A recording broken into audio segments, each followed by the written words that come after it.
오늘 예수님은 누구신가? 예수 그리스도에 대해서 5번째 시간인데요. 예수님의 부활에 대해서 함께 말씀을 보도록 하겠습니다.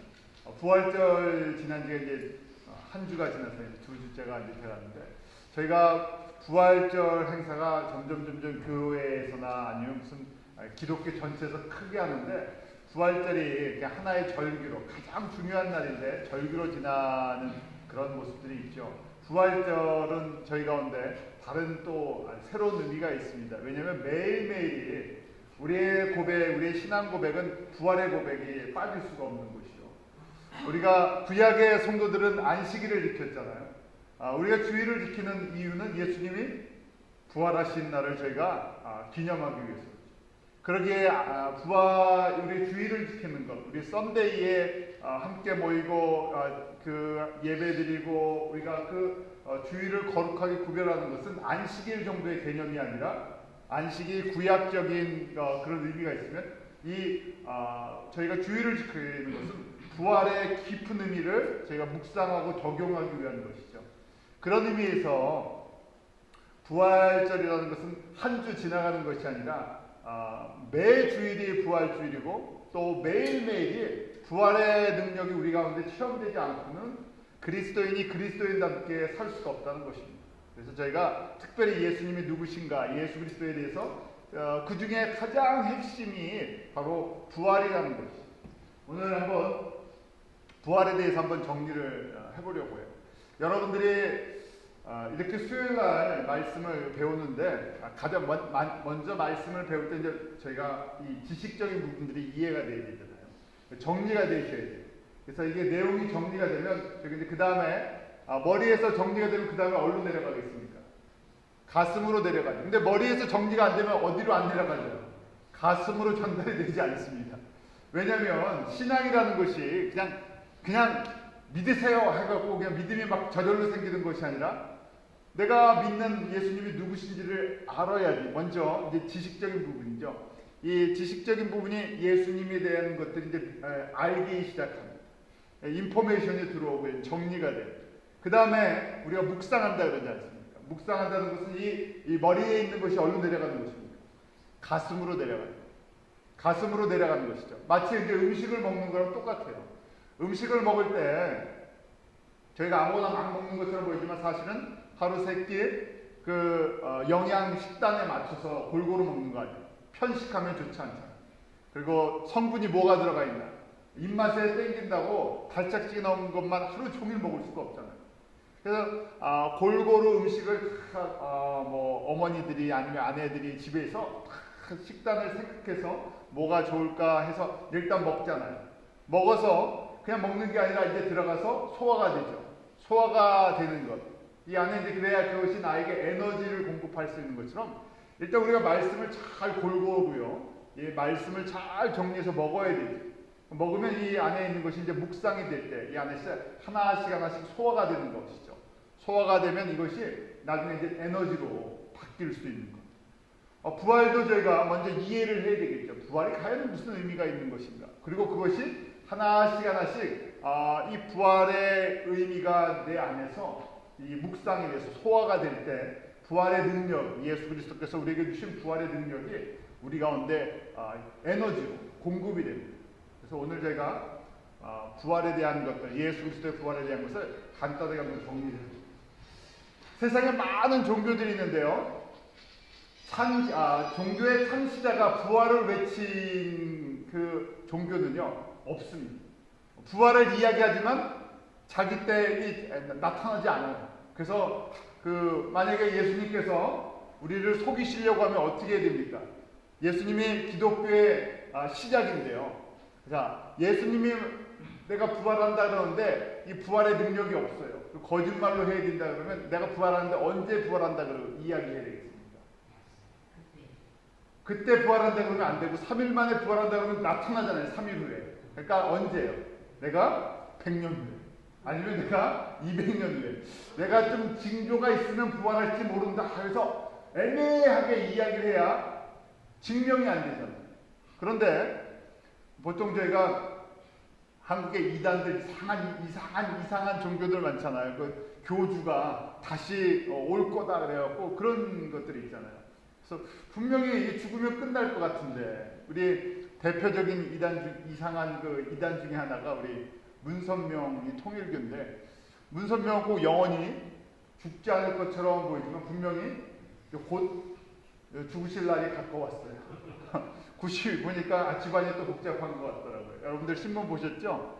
그 뭐 셋째 아들이 그 어머니를 상대로 뭐 200 몇십억을 소송을 걸었어요. 뭐 재산권에 또 문제가 생겨. 하여간 집안이 복잡합니다.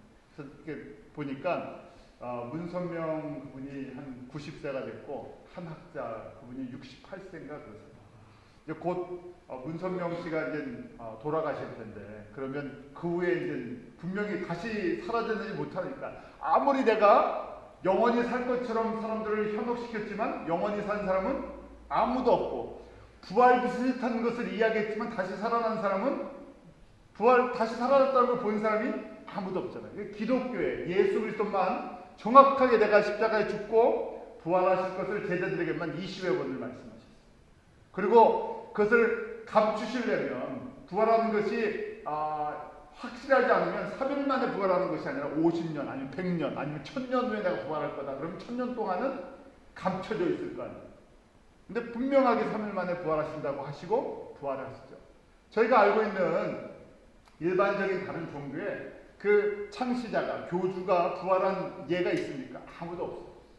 우리 불교도 그렇잖아요. 불교도 윤회사상 돌고 생명이 돌고 돈다 그러지 부처가 나는 부활한다고 이야기하지 않았어요. 저희가 이제 전에 소생과 부활에 대해서 말씀드렸죠. 소생이라는 것은 죽은 사람이 그 상태로 다시 잠깐 살아나는 거예요.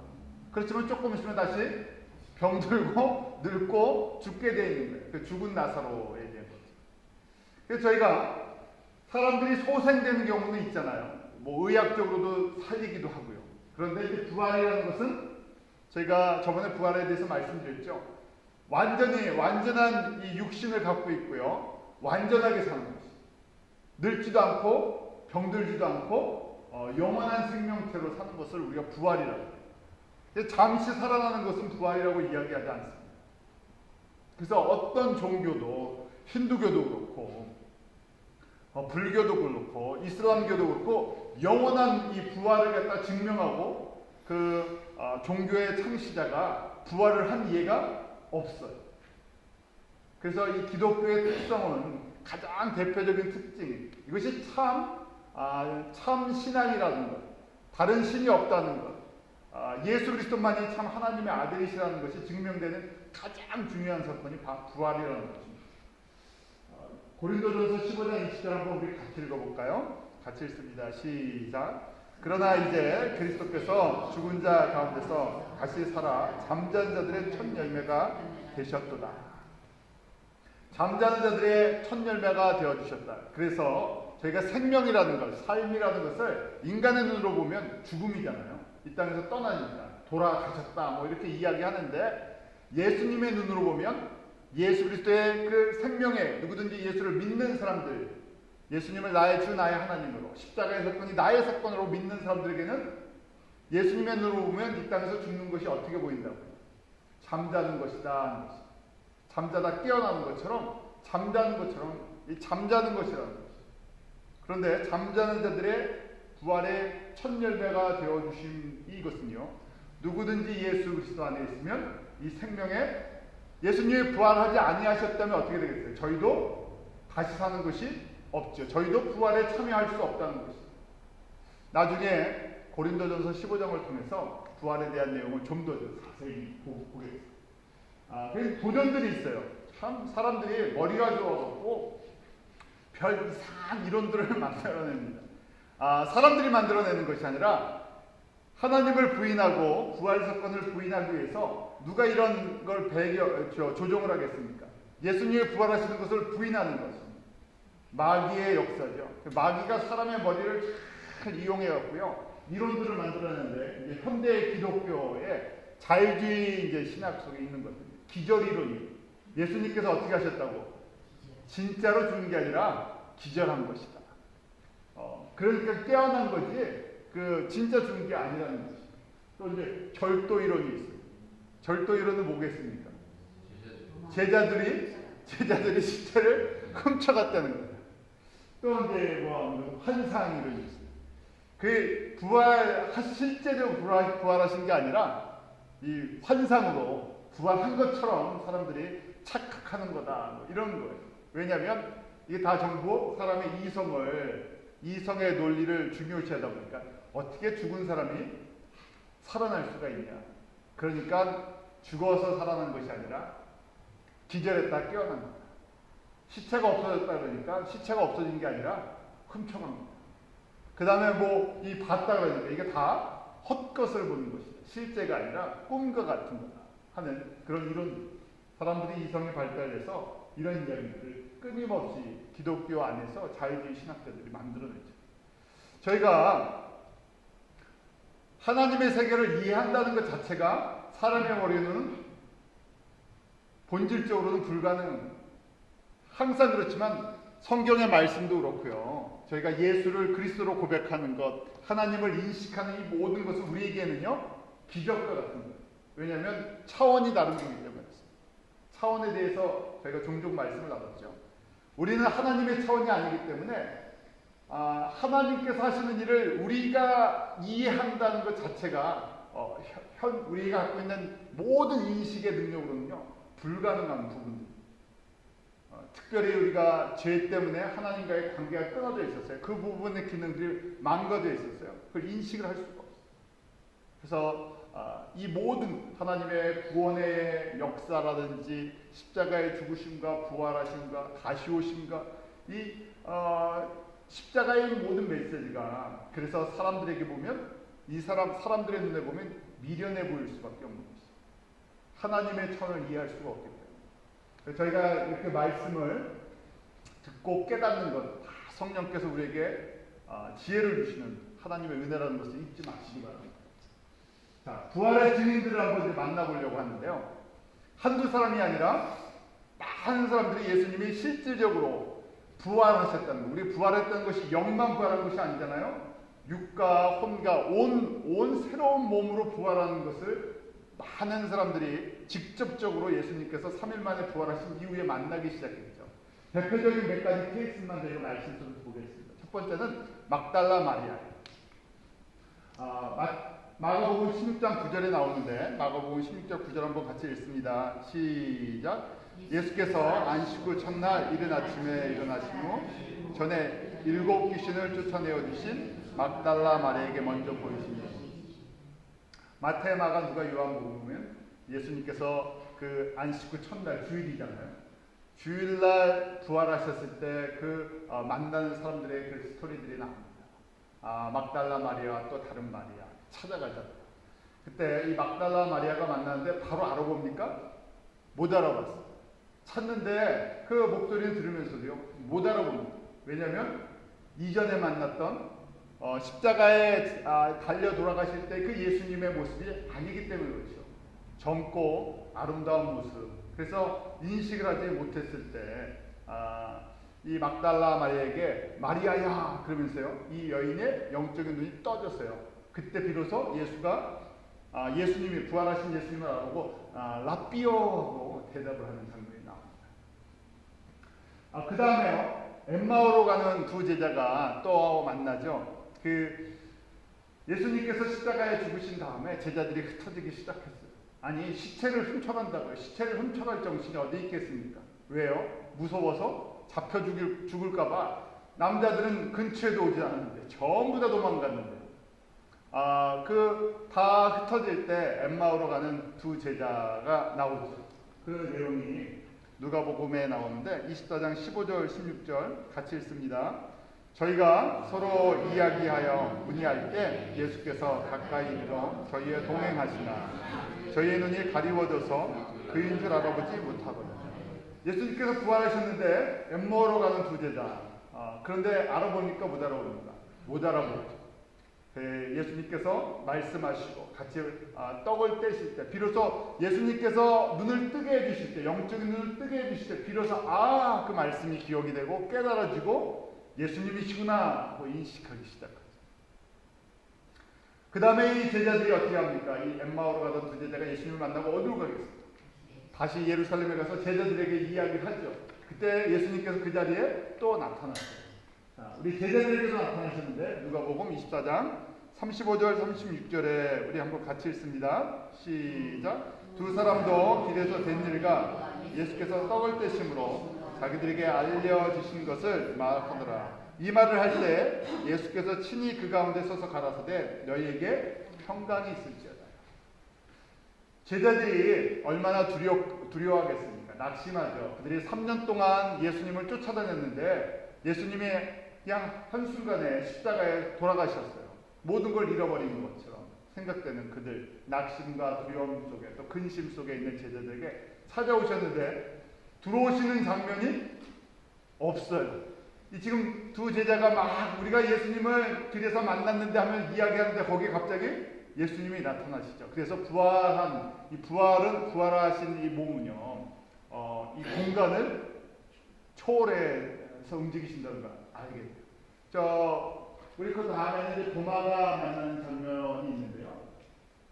도마에게도 나타나셨죠. 도마가 내가 못자국과 창자국을 내가 봐야 되겠다. 제자들에게 나타나셨을 때 그때 도마는 빠져 있었잖아요. 8일 만에 예수님이 다시 나타나실 때 내가 봐야 되겠다 할 때 보여주시잖아요. 그 모습은 있지만 육체에 그런 상처가 있으셨지만 분명하게 우리가 생각하는 이런 공간의 제한을 받지 아니하셨어요. 나타나셨다가 또 가시기도 하고 그러면서 또 함께 떡을 떼시기도 하고 고기를 드시기도 하고 그래서 저희가 우리 차원에서는 이해가 되지 않는 것이죠. 왜냐하면 그런 사람이 있습니까? 슉슉 공간 이동을 한다든지 무슨 무협지에나 무슨 소설 쪽에 나오는 것 같잖아요. 그런데 예수님을 만난 사람들은 그렇게 만났다는 얘기예요.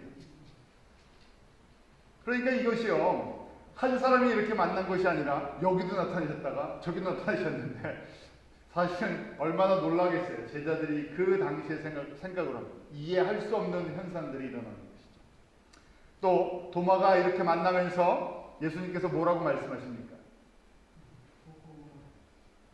보지 않고 믿는 것이 더 복되다 하면서 여기서 도마는 나의 주, 나의 하나님이시오 하고 믿음의 고백을 해요.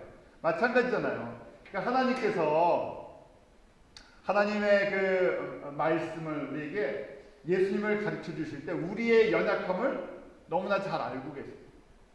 제자가 그런 얘기를 하는 걸 다 알고 계시는데 그러면 저희 같으면 어떻게 하겠습니까?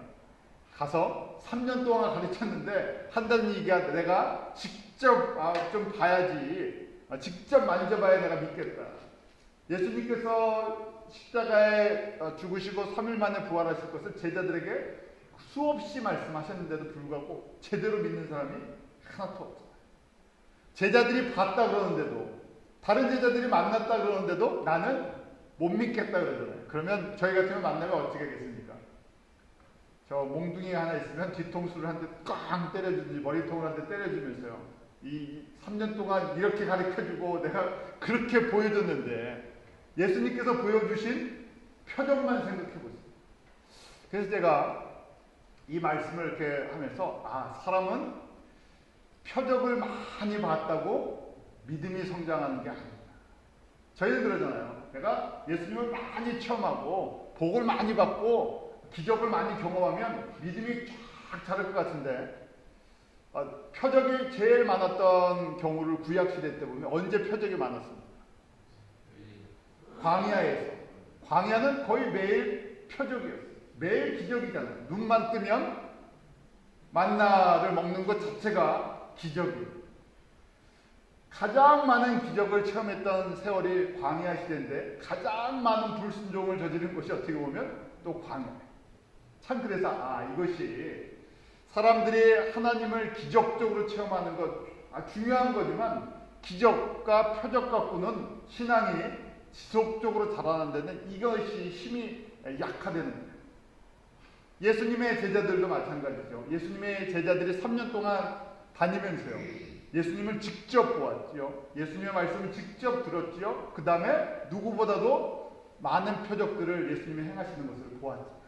그런데도 막상 어떤 문제가 생겼을 때 제자들이 그 들었던 말씀을 믿음으로 반응하는 것이 아니라 이 연약한 흔들리는 모습들을 보여요.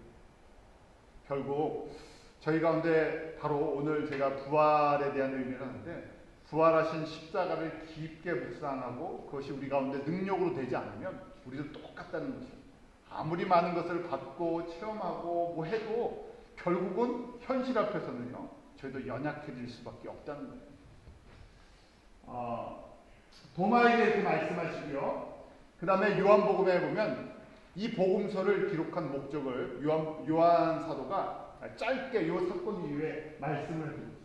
우리 요한복음 20장 31절. 어떻게 보면 이것이 복음서 전체를, 왜 복음서를 우리에게 남겨주셨나, 왜 예수 그리스도께서 부활의 증거를 우리에게 하는데 증거해 주시나 하는 이 모든 것의 가장 핵심적인 메시지입니다.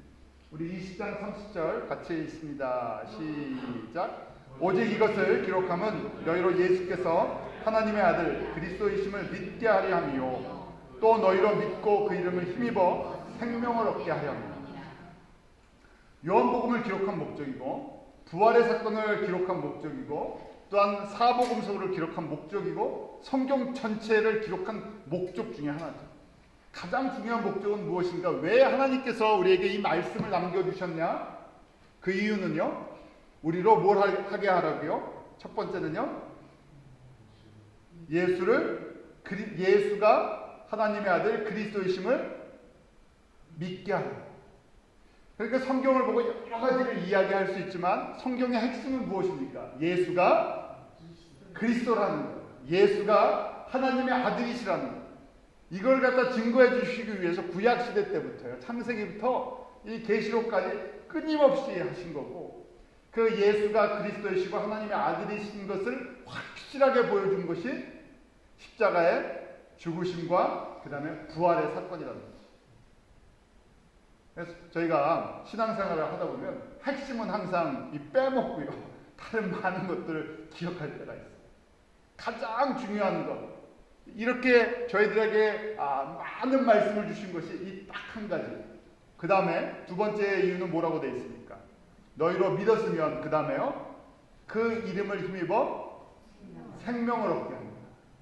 부활의 생명, 그냥 세상 육신의 생명이 아니라 부활의 생명을 반드시 얻도록 하게 하는 것이 그 하나님의 뜻이요, 또 복음서를 기록한 목적이요, 이 땅에 예수 그리스도께서 오셔서 십자가를 지시고 부활하신 이유라는 것이 우리 신앙생활의 전부라는 것이에요. 그래서 여러분들이 내가 신앙생활을 해서 얻을 것이 무엇인가 하는 것, 이것을 얻으면 하나님께서 우리에게 주시고자 하는 모든 것을 얻은 것과 같다는 것이죠. 결국 내가 예수가 하나님의 아들이신 것, 그리스도인 것을 믿고 그 부활의 생명에 참여하는 것을 얻으면 하나님은 이 땅에서 우리를 위해서 행하시고자 하는 그 뜻을 완전히 이루시는 거죠. 잃어버린 영혼들이 예수의 생명을 받기를 그렇게 간절히 원하셔서 교회를 통해서 이 일을 행하시잖아요. 자, 디베랴 제자 그 바다에서 고기잡이를 하는 또 요한복음 21장에 보면 제자들에게 나타나시죠. 그래서 그때 베드로가 예수님을 알아보고 뛰어오죠. 그리고 예수님께서는 바닷가에서 불을 피우시고요, 또 식사 준비를 하십니다. 그 유명한 고기를 몇 마리 잡습니까? 하나도 잡지 못하다가 153마리를 잡아요. 자, 그 사건을 통해서 또 예수님께서 그 부활하신 것을 제자들에게 보여주셨어요. 그리고 나서요, 이 고린도전서 15장에 보면 우리가 부활장이라고 하는데, 왜냐하면 지금도 마찬가지처럼 그 시대에도 머리가 똑똑한 사람 중에서 뭘 안 믿었어요? 예수님이 실질적으로 부활하신 것을 믿지 않는 사람들이 고린도 교회 가운데 있었어요. 그래서 바울이 고린도 성도들에게 예수님께서 부활하신 것은 분명한 사실이다. 왜냐하면 한두 사람이 본 게 아니라 여자들이 보고, 제자가 보고, 또 500명의 형제가 한꺼번에 보고, 그리고 사도들이 보고, 마지막에 나도 봤다 하는 것이. 그래서 여기 부활을 증거하고 있는데, 고린도전서 15장 5절에서 8절 한번 같이 읽겠습니다. 시작. 게바에게 보이시고 12 제자에게와 그 후에 500여 형제에게 일시에 보이셨나니 그 중에 지금까지 8만이나 살아있고 어떤 이는 잠들었으며 그 후에 야고보에게 보이셨으며 그 후에 모든 사도에게야 맨 나중에 만삭되지 못하여 남자 같은 내게도 보이셨느니라. 저희가 한두 명이 본 게 아니라 이렇게 부활의 증인들이 많았고 그 다음에 사도의 조건도 마찬가지죠. 사도의 조건은 무엇입니까? 예수님의 부활을 목격한 사람. 성도의 자격 조건도 마찬가지예요. 저희가 직접 눈으로 본 건 아니지만 내가 예수 그리스도의 부활의 사건을 믿는 고백이 있어야 참다운 성도죠. 이것이 저희가 이제 말씀을 보면서 왜 이렇게 중요한 것인가 좀 더 보겠습니다.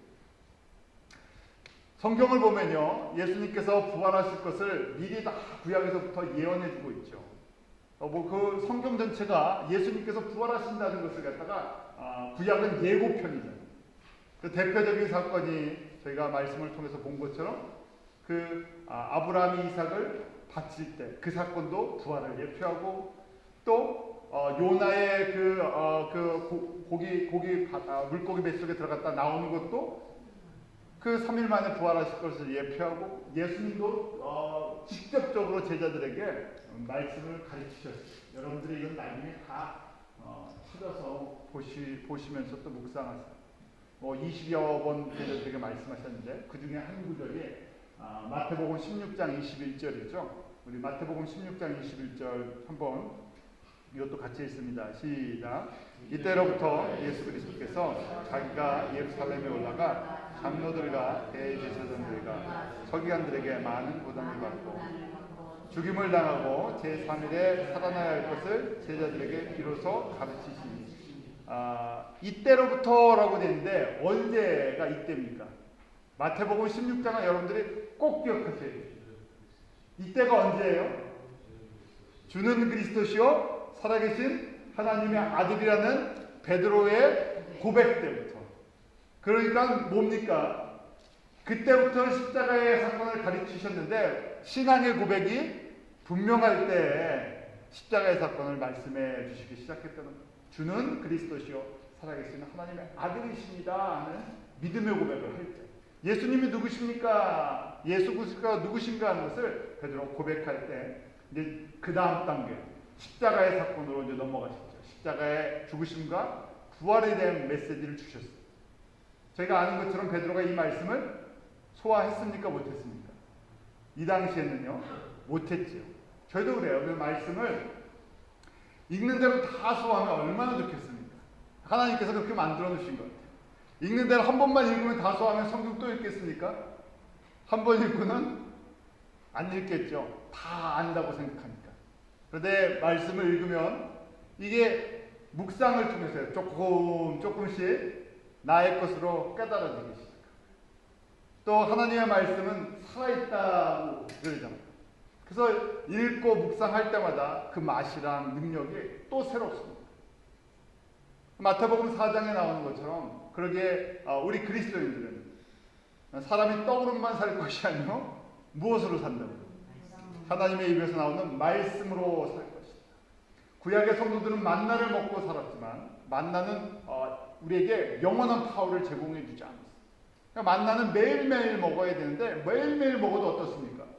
배고프고요, 병들고요, 힘들었어요. 그런데 하나님의 말씀은 우리가 먹으면 먹을수록 어떻게 되겠습니까? 힘을 얻고요, 눈이 밝아져요. 지금 예수님께서 부활하시고 제자들을 만나실 때도 마찬가지죠. 말씀을 주시면 그들의 눈이 밝아지기 시작해요. 배가 심하게 고프면요 어떻습니까? 아무 생각도 못하게.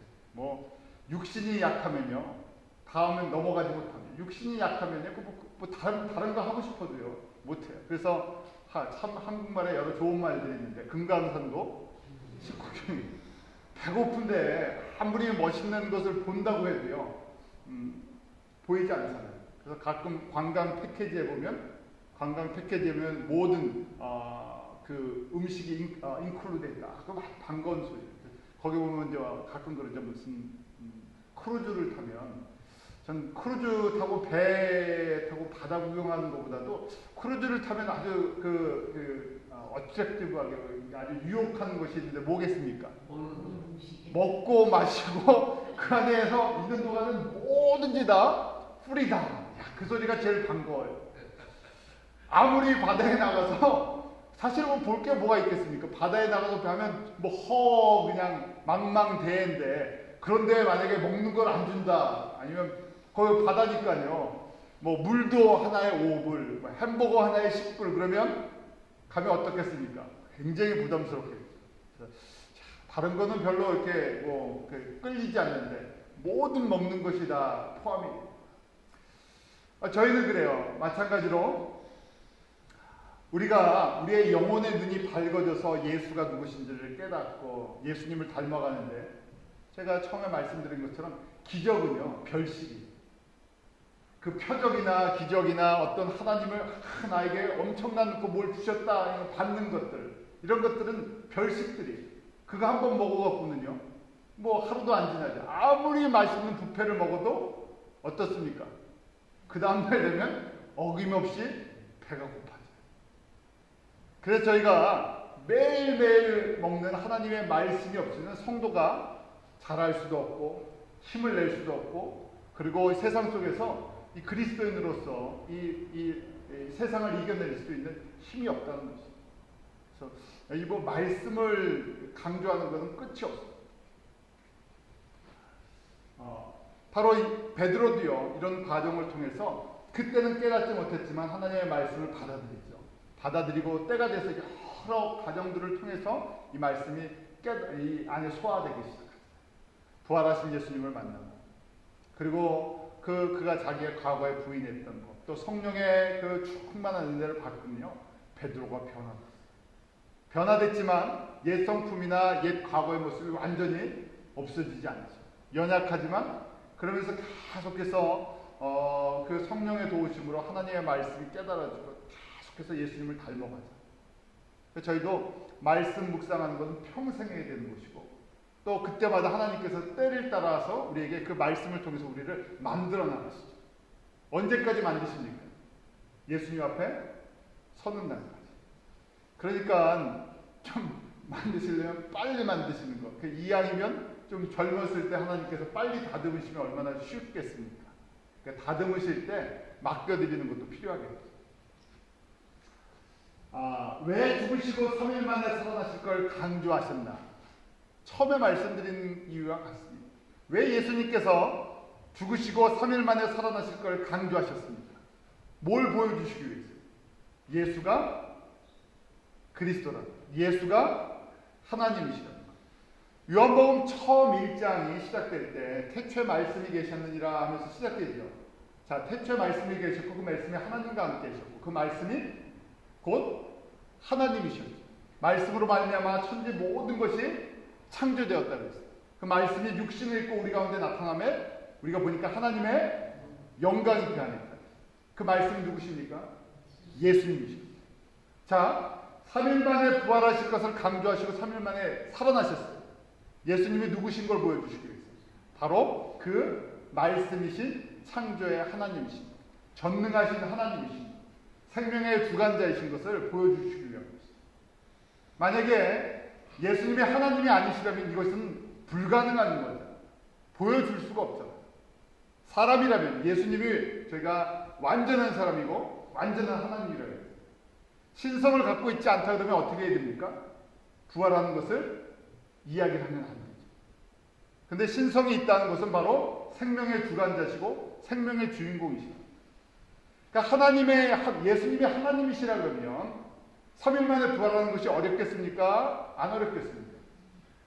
우리가 보기에는 완전히 죽은 사람, 무덤까지 내려가는 분이 살아난다는 것은 불가능한 것처럼 어려운 것처럼 보이지만 하나님이시라면, 우리를 창조하신 분이시라면, 이 모든 것을 창조하시고 다스리시는 분이시라면 이것은요, 누워서 떡 먹기는 아니지만요, 하나님의 권능, 하나님의 주권에 비하면 아무것도 아니라는 것입니다. 그래서 저희가 부활하신 예수 그리스도를 보면서 하나님의 능력을 자꾸만 묵상해요. 저희는 점점 이 세상에 살면서요, 하나님의 능력은 점점 작아 보이고, 누구의 능력이 커 보입니까? 세상에서 사람의 능력이 커 보이고, 돈의 능력이 커 보이니까 신앙생활을 하면서도 뭘 따라갑니까? 많은 사람들이 눈에 보이는 것들을 따라갑니다. 그러니까 하나님이 크게 안 보이기 때문에 그렇죠. 우리가 이 사건을 통해서 예수님이 분명하게 누구시라는 것이요? 하나님이시라는 거예요. 우리 하나님의 여러 속성들이 있잖아요. 창조의 하나님, 전능의 하나님, 또 구원의 하나님, 치료의 하나님. 그러니까 하나님이 어떤 분이신지를 자꾸만 인식하는 것이 바로 우리가 의지할 수 있는, 그 예수님을 의지할 수 있는 근거가 될 수 있다는 것입니다. 부활하셔야만 했는데요. 예수님께서 부활하셔야 하는 이유 첫 번째는 그 창조의 하나님, 전능의 하나님이시기 때문에 부활하셔야 돼요. 하나님이 아니시면 그냥 죽을 수밖에 없잖아요. 인간은 반드시 죽지만요.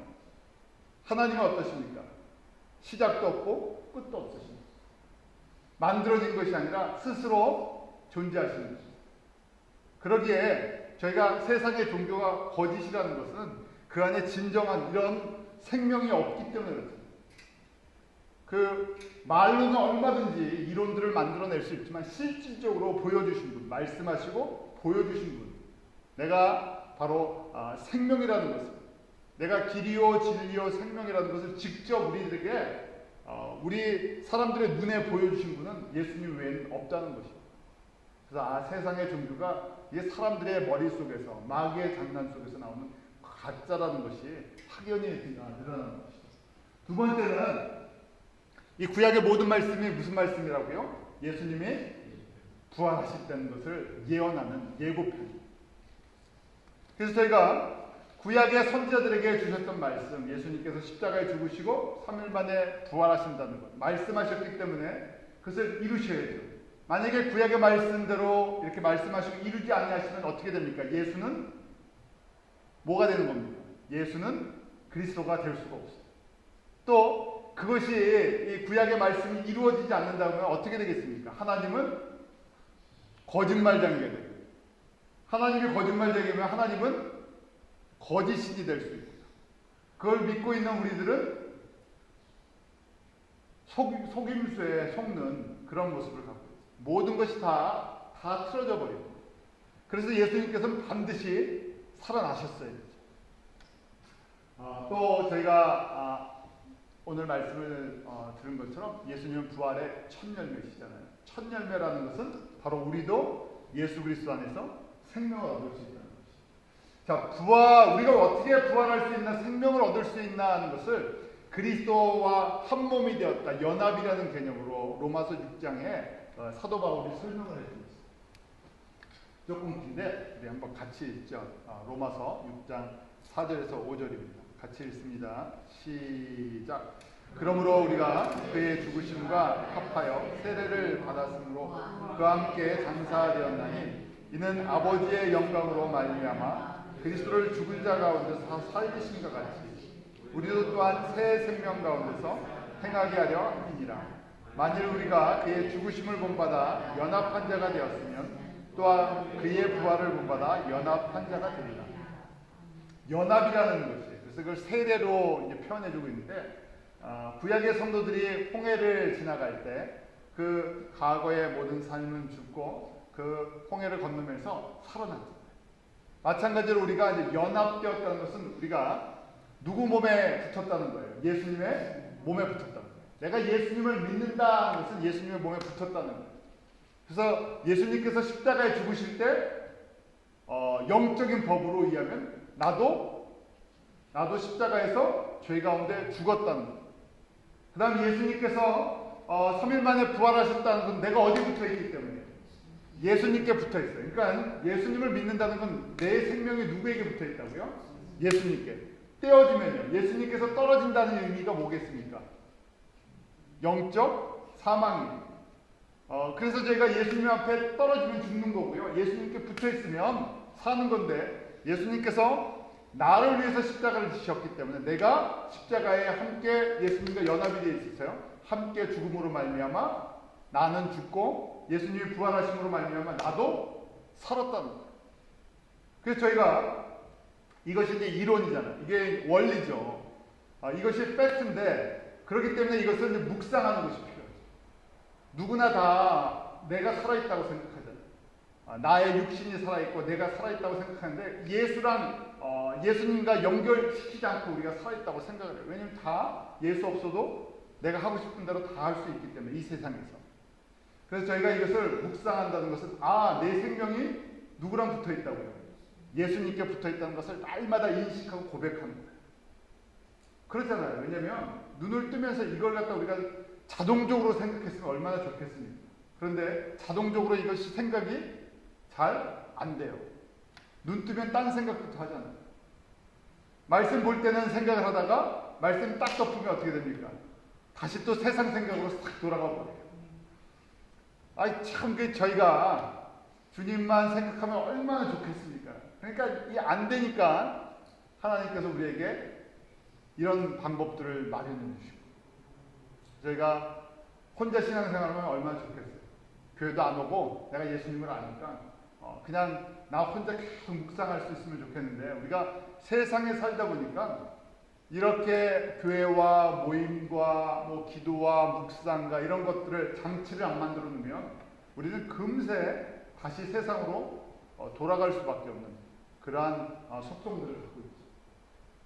그래서 저희가 이것이 예수님께서 부활의 신념회가 되었는데, 부활의 개념, 부활의 의미를 자꾸만 묵상하시고, 부활이라는 것은 그냥 2000년 전 예수님이 부활하셨다 할렐루야 하고 끝나는 것이 아니라, 내가 부활의 사건을 믿는다는 것은 나의 생명이 이제 누구에게 붙어있다? 예수님께 붙어있다. 그러니까요, 다 적용이 돼요. 과거에는 나를 위해 살았지만 내가 이제 예수님께 붙어있으니까 예수님이 행하시는 것을 나도 행해야 되고, 예수님이 보는 것을 나도 보아야 되고, 예수님이 일하시면 나도 거기서 일해야 되고, 그러잖아요. 그래서 예수님이 지금 어디서 무슨 일을 하고 하시는가, 이것이 우리의 주된 관심입니다. 그래서 나의 과거에 나의 정과 욕심은 십자가에 못 박혔나니, 그래서 날마다 나에게 일어나는, 우리가 영적인 법으로는 예수님과 붙어있지만 우리의 육신은 어디에 살기 때문에 세상에 살고 있으니까 이 가운데서 끊임없는 갈등이 있을 수밖에 없다는 것이죠. 그래서 바울이 로마서에 보면 7장과 8장에서 잘 설명해 주잖아요.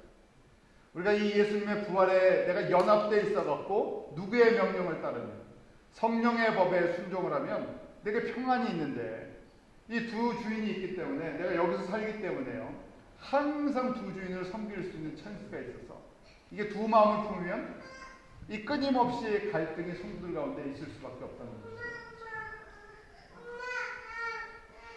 자, 제가 그 부활의 증거들을 좀 더 볼 텐데요. 사도행전 1장에 보면 그 누가가 예수님이 부활하신 많은 증거들, 확실한 많은 증거들이 있다고 이제 기록을 하고 있어요. 1장 3절에 보면 이렇게 기록되어 있죠. 예수 그리스도께서 해받으신 후에 또한 저에게 확실한 많은 증거로 친히 사심을 나타내사, 확실한 많은 증거라 그랬어요. 한두 가지 사건이 아니라 직접 보여주시고, 기사와 이적을 보여주시고, 예수님이 정말 부활하신 것을 제자들을, 또 사람들에게, 고린도전서 15장에 보면 한꺼번에 몇 명에게도 보여주셨다고요? 500명의 믿음의 성도들에게 보여주시고, 그걸 다 기록할 수가 없다고 기록했어요. 다 일일이 다 기록할 수가 없을 정도로 많은 증거들이 있다는 것이죠. 그래서 저희가 잘 알아야 되는 것, 사도가 되는 것, 성도가 되는 것. 우리 사도행전 이 말씀 1장 8절에 오직 성령이 너에게 임하시면 너희가 권능을 받고, 그 다음에 이유가 있죠. 왜 성령님께서 우리에게 충만한 은혜로 임하셨는지, 너희가 예수의 증인이 되기 위하여. 그래서 결국은 성도가 되는 것, 교회가 하는 것은 예수 그리스도의 부활의 증인이 되는 것이죠. 그래서 우리가 부활절에만 부활절 칸타타를 하고 부활절 새벽 기도를 하는 것이 아니라, 매일매일 우리의 삶이 예수님께 붙어있기 때문에 우리는 부활의 증인으로 사는 거예요. 일을 해도, 공부를 해도, 직장 생활을 해도, 가정 생활을 해도, 우리는 존재 목적이 예수 그리스도의 부활을 증거하는 사람들입니다. 그것이 우리의 존재 목적이 되면요, 이 생각들이 다 정리가 되기 시작합니다. 초대교회 성도들이나 사도들이 이런 모습을 갖추고 있었죠. 그래서 사도행전 1장 22절을 보면 그 마띠아를 뽑을 때도 누가 이 성령의 충만을 받아서 예수를 증거할 것인가, 예수의 부활하심을 증거할 것인가 하는 것이 초점이었어요. 참 이런 걸 보면요, 요새 교회 모습과 다른 모습을 보게 돼요. 그러니까 오리지널 제가 원본이랑 비교하게 돼요. 사도를 어떤 사람을 뽑을까? 우리 집사님을 뽑을 때도 마찬가지죠. 집사님을 뽑을 때도 그 사도행전의 7 집사를 뽑을 때도 지혜와 성령이 충만한 사람, 착한 사람. 지혜와 성령이 충만하다는 것은 세상의 지혜, 세상의 어떤 능력이 있는 것이 아니라 결국 이 말씀이랑 연결이 되어 있죠. 사도를 뽑을 때도 마찬가지고 집사님을 뽑을 때도 마찬가지고 포인트는 뭐겠습니까? 누가 예수 그리스도의 부활을 체험하고 예수 그리스도의 부활을 온전히 증거할 것인가. 이것이 그게 가장 중요한 포인트였어요. 그래서 예수 그리스도의 부활을 증거하려면 누구의 도우심 없이는 절대 불가능합니다. 성령의 도우심 없이. 그 성령의 도우심과 그 성령을 통해서 우리에게 주시는 말씀의 지혜가 없이는 이것이 불가능하기 때문에 지혜와 성령, 그 다음에 또 한 가지 무엇을 통해서 증거가 됩니까? 사람을 통해서 증거가 되니까 사람이라는 인격을 또 보게 돼요. 그래서 거기에 지혜와 성령이 충만한 사람, 또 우리 바나바 하면 항상 붙어 다니는 거 있었죠. 표현할 때 착한 사람이에요. 그냥 세상적으로 저 사람은 착하다 하는 것이 아니라 저 사람은 그 성품이요, 인품이 항상 어느 곳에 가나 사람을 세워주는, 사람을 배려해주는 이 인격적인 그릇이 준비가 되어 있을 때 저희가 예수 그리스도를 증거하는 그 부활의 증인으로서 하나님께서 온전히 사용하실 수 있다는 것이죠. 그래서 저희가 신앙생활 할 때 가장 중요한 것이 성령의 열매를 강조하는 이유가, 왜냐하면 하나님은 이 구원의 역사를 누구를 통해서 일하기로 원하십니까? 바로 저희 같은 성도들입니다. 또 이런 생각을 해보게 돼요. 그러면 하나님은 성도 없이, 교회 없이 일하실 수 없나 하는 것이에요. 일하실 수 있습니까? 없으십니까? 있으세요. 왜냐하면 하나님은 어떤 하나님이시기 때문에 전능의 하나님이시고 우리가 도와드려야 하시는 분이 아니세요. 그걸 저희가 잘 생각해야 되는데, 우리에게 선교 명령을 주셨잖아요. 우리가 복음을 증거하고 모든 민족에게 제자를 삼으라는 선교 명령을 주셨는데, 우리가 선교 명령을 감당을 안 하면, 교회가 안 하면 하나님이 하실 수 없어서 우리에게 주셨나? 아니죠.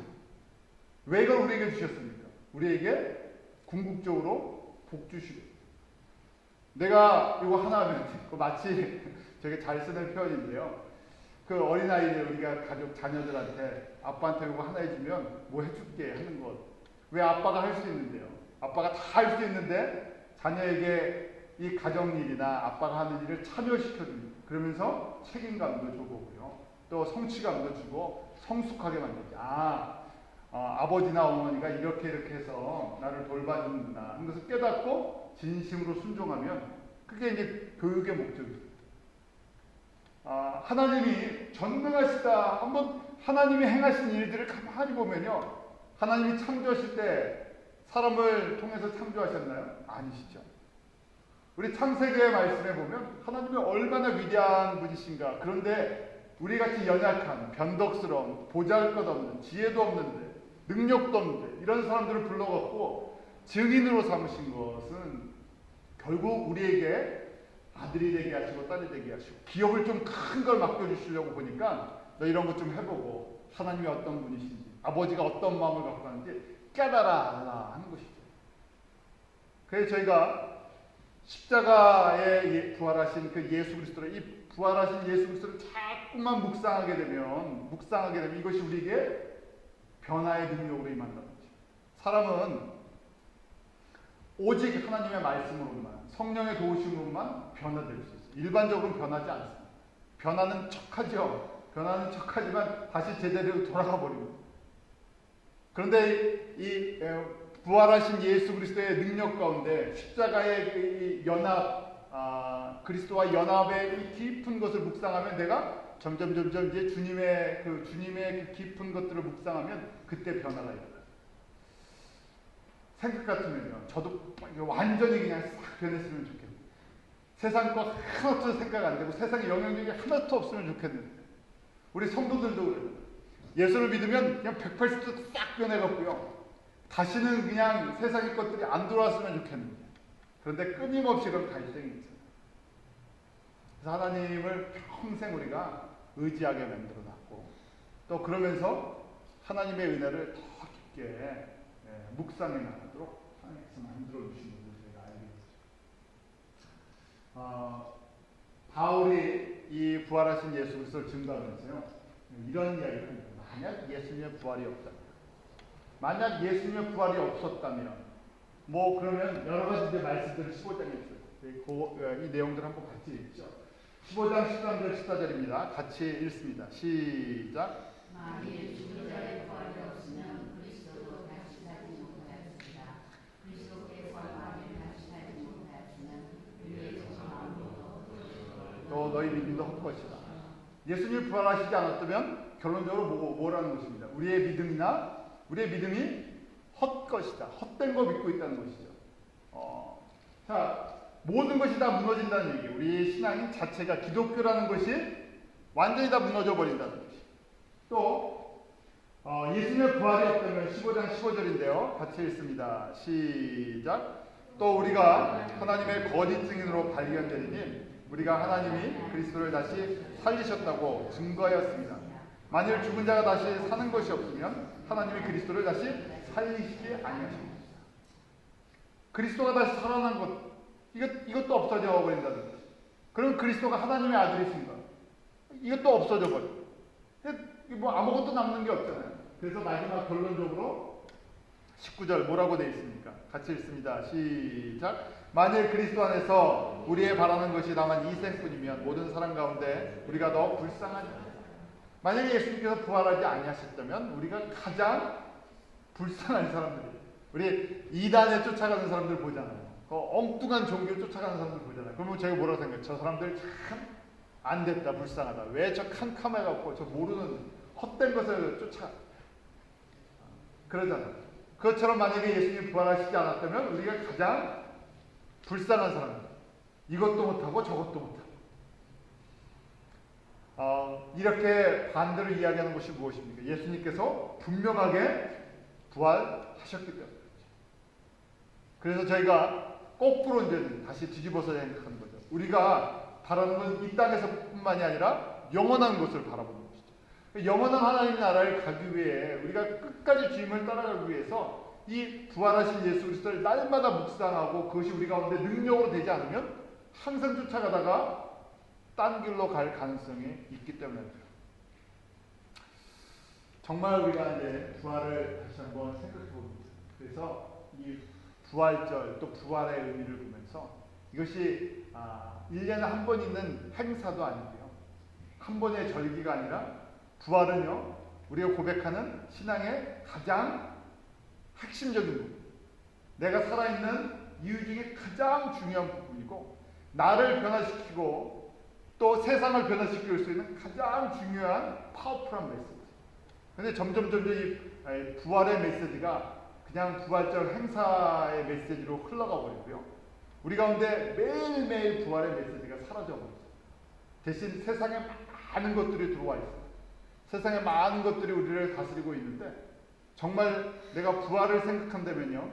부활이라는 것은 이 땅에서 우리의 눈을 하나님 나라로 옮기게 되죠. 이 땅의 소망에서 저쪽으로 옮기고 이 땅의 모든 유혹을 이길 수 있는 힘. 예수님의 무덤이 어떻게 되어 있었습니까? 비어 있었잖아요. 무덤을 깨뜨리는 정말 이 세상에 가장 두려운 것은 죽음이라는 것인데 죽음을 이길 수 있는 힘이 있죠. 우리 한국 문화를 한번 다시 돌아보시기 바랍니다. 한국 문화는 특별히 무덤자리, 그 다음에 장례 이런 의식을 굉장히 중요시 과거의 유교나 불교나 이런 것 때문에요.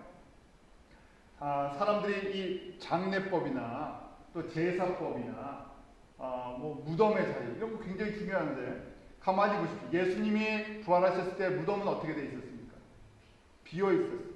그러면 저희도 한번 생각해보세요. 저희가 죽으면요 어떻게 됩니까? 저희가 죽으면요 성도가 죽으면 우리가 무덤에서 삽니까? 아니죠. 무덤은 빈 무덤이에요. 왜냐하면 흙만 남아있는 것이. 우리 이 몸이 썩지 않고 그대로 부활하는 것이 아니라 새 몸을 입기 때문에 다 없어질 거잖아요. 남는 거 아무것도 없습니다. 그런 의미에서 보면 저희가 사실은 이제 기억하기 위해서 그런 거지만 무덤이라든지 장례법이라든지 이걸 너무 화려하게 할 필요도, 거기에 막 엄청난 투자를 할 필요도 없어요. 사실은 더 좀 한 걸음 더 나가면요, 장례식은 어떻게 해야 되겠습니까? 장례식은요, 기쁘게 찬송을 부르고 격려하면서. 그런 의미에서 뷰잉이, 왜냐면 장례법이 발달되면서요, 그거 갖고 비즈니스를 하는 사람들이 너무 많이 늘었어요. 물론 많은 부분들이 그런 연결이 되어 있는데, 저희는 장례를 어떻게 하든, 무덤을 어디에 쓰든, 화장을 하든, 뭘 하든 그것이 중요한 것이 아니라, 우리는 여기서 죽는 순간에 어떻게 됩니까? 잠자는 것이죠. 여기서 딱 눈을 감는 순간, 그 다음 어떻게 되죠? 눈을 뜨면 어떻게 됩니까? 감았다 눈을 뜨면요, 육신은 계속 눈을 감고 여기서 장례를 치르든 무덤을 사고 팔고 하든, 우리가 여기서 눈을 딱 감는 순간 그 다음 다시 뜨게 되면 어떻게 돼 있어요? 새로운 몸을 입고 새로운 마음으로 새 영으로 누구의 품에 있습니까? 예수님의 품에 있습니다. 낙원에 있다고 말씀드렸죠? 낙원에서 이제 천국으로 옮겨갈 겁니다.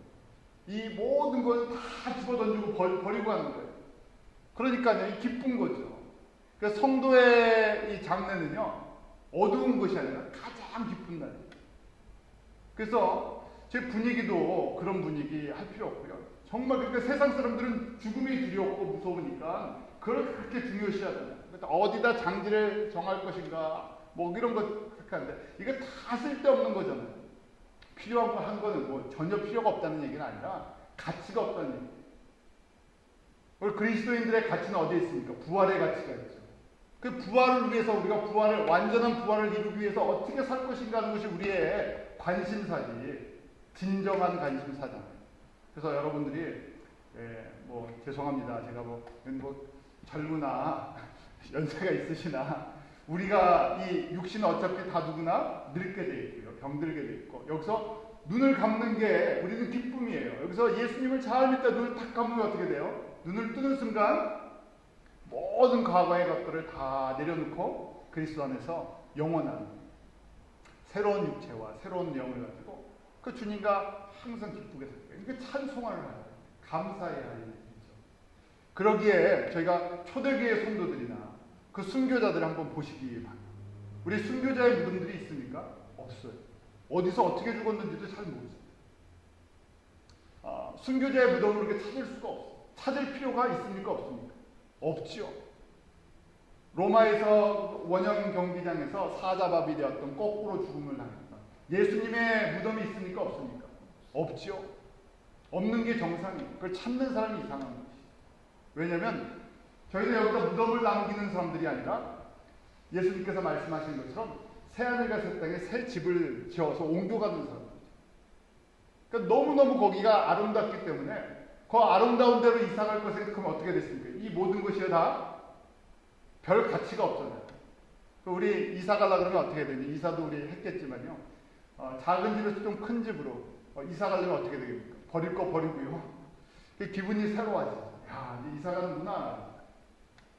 우리가 그것들을 생각하실 때 바로 이 안에 가장 중요한 메시지가 부활의 우리 열매가 되신 예수 그리스도를 묵상하는 것이죠. 그것이 저와 여러분의 이 변화에, 또 세상을 변화시킬 수 있는 파워가 되는 그런 은혜로 임하기를 원합니다.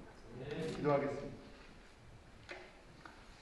하나님 아버지, 저희의 연약함을 긍휼히 여겨주시고 오래 참아주시고, 하나님께서 그 십자가에서 나를 위해 그 아들 예수 그리스도를 피 흘려 죽게 하시고, 또 3일 만에 부활하심으로 말미암아 나도 그리스도와 함께 죄에 대해서, 죽음에 대해서 죽게 하시고, 이제 그리스도 안에서 새 생명을 가지고 살게 해주시면 감사합니다. 부활의 능력이 저희 가운데 있게 하시고, 이 부활의 능력을 가지고 세상의 어둠의 권세, 사망의 권세를 날마다 깨뜨리게 하여 주시옵소서.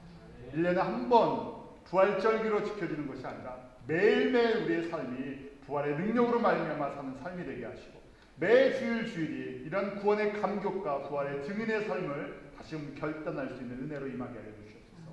아버지 하나님, 이 땅에 다 묵고 갈 것에 우리가 신경을 쓰고 염려하고 근심하는 것이 아니라 새하늘과 새 땅 하나님의 영원한 나라를 믿음으로 보게 하시고 하나님의 말씀을 묵상할 때마다 더 선명하게 하나님의 나라가 더 가깝게 저희 가운데 다가오는 은혜가 임하게 하여 주시옵소서. 예수님의 이름으로 기도합나이다.